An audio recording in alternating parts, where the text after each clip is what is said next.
Hi, it's story time with Meme Kates, and today I'm going to read Secret Agent Splat by Rob Scotton. Splat's dad makes toy ducks, all colors, all sizes. He makes lots of ducks. The ducks are kept in the garden shed, and Splat has names for each and every one. John, Paul, Ringo, George. One day Splat was shocked to see that the red duck was missing. "Who messed with my ducks?" asked Splat. Seymour shrugged.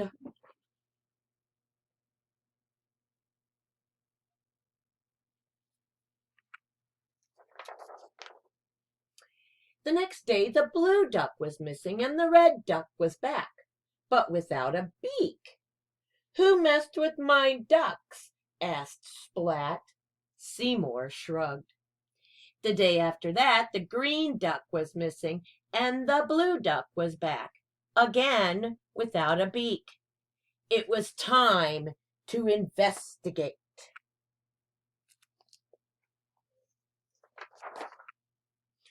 "Who messed with my ducks?" asked Splat. "Not me," said his mom. "Not me," said little sis. "Not me," said his brother. "It seems that no one has messed with my ducks. Not anyone, not anybody, nobody," said Splat.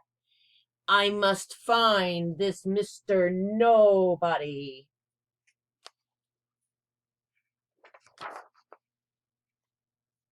Splat watched his favorite TV show and made his plans.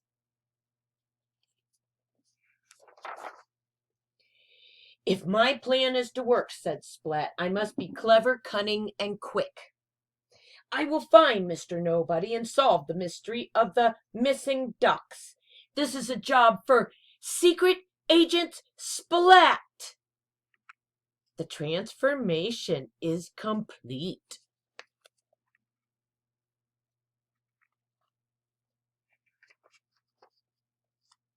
Seymour, code named S, gave him his spy kit, a camera, some baking flour, a flashlight, a book of paw prints, and a top secret gizmo.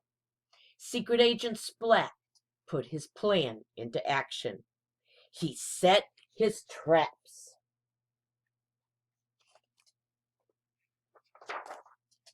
And waited. It was quiet, too quiet. Suddenly, there was a flashlight.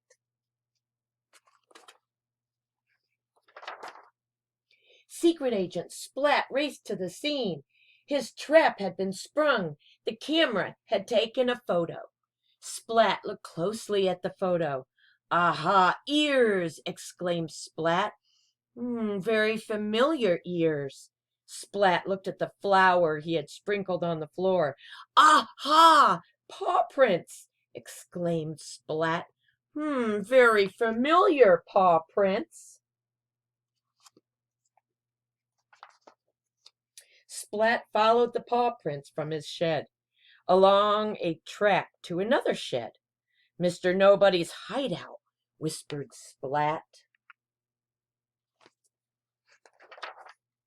Splat tiptoed up to the door and pulled out his top secret gizmo. He pressed the latch, flung the door open, and leaped inside. "Gotcha!" Splat cried. The little mouse down here says, "My hero."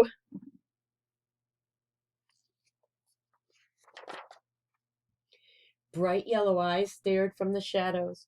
"So, Secret Agent Splat, you found me," replied a mysterious voice.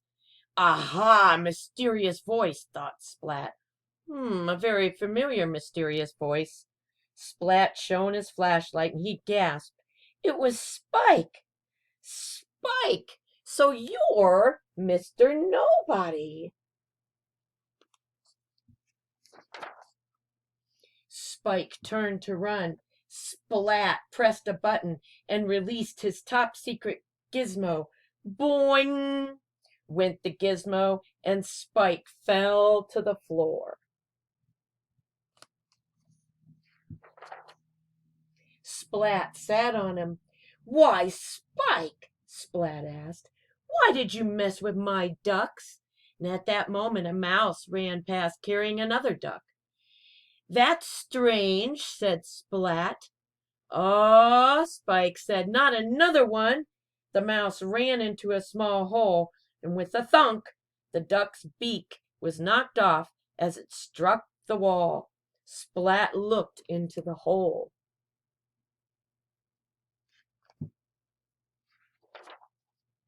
The mouse was having a cup of tea with its duck. "I asked Mouse not to take the ducks, but he didn't listen," said Spike. "And since I don't want him to get in trouble, I've been returning the ducks." "Now I see," said Splat. "But why did Mouse take my ducks?" Splat thought a while. Maybe it's not really a duck that he wants," said Splat. Splat whispered to Seymour. Seymour nodded.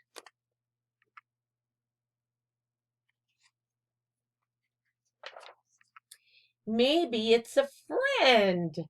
The case of the missing ducks was solved.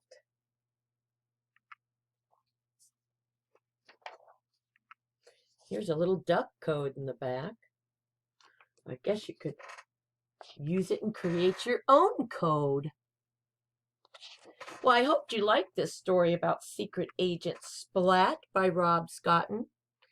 And I'll see you next time. Bye-bye, boys and girls. Bye, Cameron.